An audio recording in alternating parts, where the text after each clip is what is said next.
Yvonne from Just Imagine Journals in Australia. Today I wanted to share an altered book that I started and have gifted to my friend Sue, and the idea is that Sue will finish it off. So I just wanted to show you what I've done so far. This is my first try at an altered book. I took my cue from the book being a gardening book, so it's a botanical forest type theme, nature, and it's called Nature's Melody. And there was a name in the book, so her name was Audrey Y. Thompson.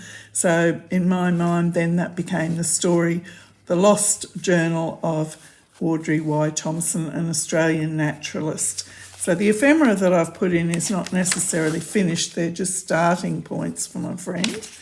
One thing I did find, which might be of interest if you haven't done one before, is gluing all over the page. I used a glue stick, which I normally never use, but then with a very good bead of a strong adhesive like art glitter glue, is definitely not double-sided tape, it's not as strong.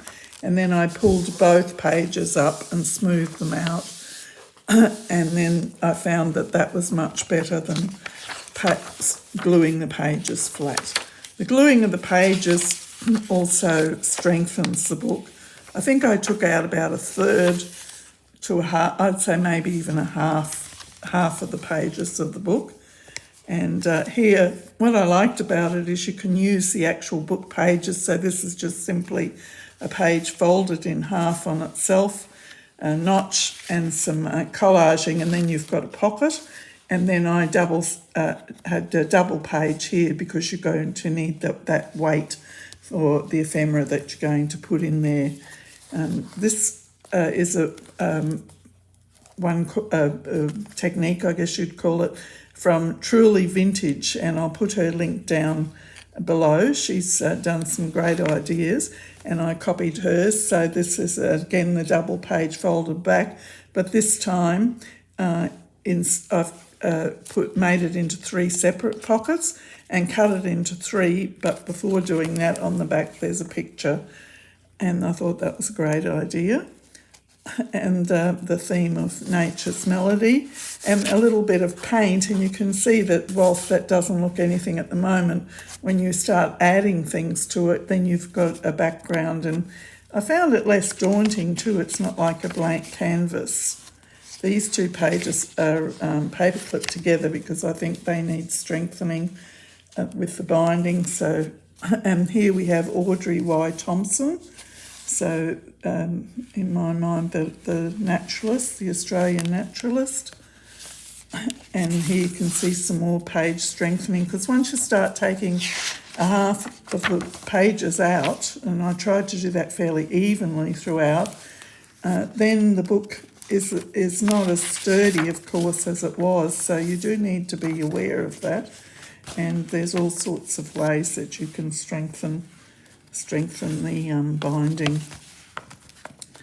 So here I've added some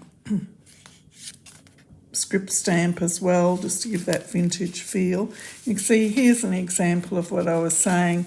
You have that shadowy sort of foresty background, and then I've put down some Tim Holtz collage paper, and those colours come through beautifully and really adds to that, I think. Another way of strengthening a page, I've used a big protea picture here, so that's going right over the page, and I've just folded that page under, so we've got a big pocket here. And here I used my old typewriter, which didn't work very well. So, Field Notes, a rare sighting in 1947. But it still adds to that vintage look, I think, the old faded typewriter. I did take some of my cues. Here's another one of Grace's pockets from Truly Vintage. So you can see how she's done that. So what I like about this pocket is you pop something in here and then all of it's together, but you can also do them loose. Some more paint. And another of Grace's pockets from Truly Vintage. And flip up pocket. And again, these aren't completed ephemera. That's for Sue to use as she wishes and where she wishes. I did some gesso on some pages. Here again you see the difference between that page and that page, just with the addition of some collage paper. You could use napkin.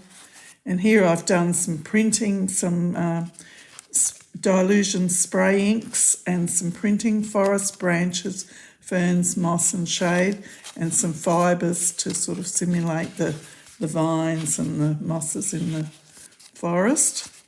Gardens in the shade, so you could just ignore that title and cover it over, or you can take your cue from that and that might suggest something to you.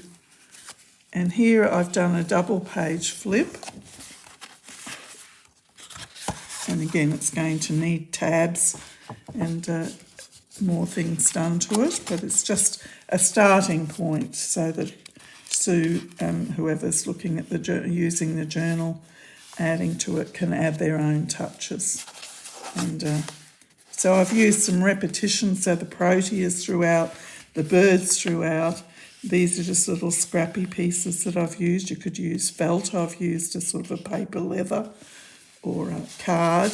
And here's a tea-dyed stencilled card that I've made with some stamping. Friendship fits the theme. So that's sort of a double pocket there, and little splashes of paint in the background you see.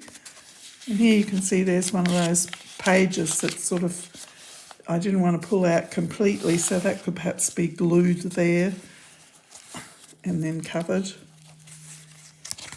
This is from my friend Laurie. She's a digital designer, and she kindly allowed me to use this beautiful image. And there's another double page flip from an old vintage book which can be added to and used. And there's another one of the proteas, and it was very sort of fragile, so I put it onto a base. And here's a stencilled envelope I've made. And I haven't closed it because there's lots of ways you can use that, and I'll leave it to Sue to decide how she would like to use it. More of my stencils and spraying, and similarly with this, it could be used as a little booklet, could be used as an envelope. It might not be used on this page. Totally whatever Sue wants to do with it. And here's some more of my printing. Nature, trees and leaves. And then I've repeated that black and white there, so just like the Tim Holtz collage papers, little paper clip. So that repetition and continuity throughout. There's some 1940s Dutch biscuit cards which might be able to be used to make some ephemera. So if there's too many pages, there's still the option to take some of the blank pages out or to minimise them, a napkin. And these were pictures here, but I've added my own. And then a little field notes journal at the back.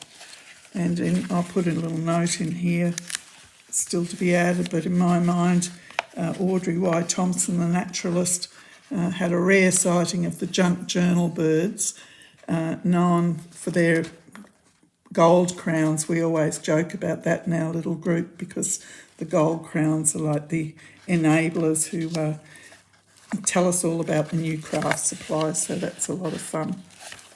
So there you have it, as you see, lots of space, and I'll just show you the, so there still is lots of space.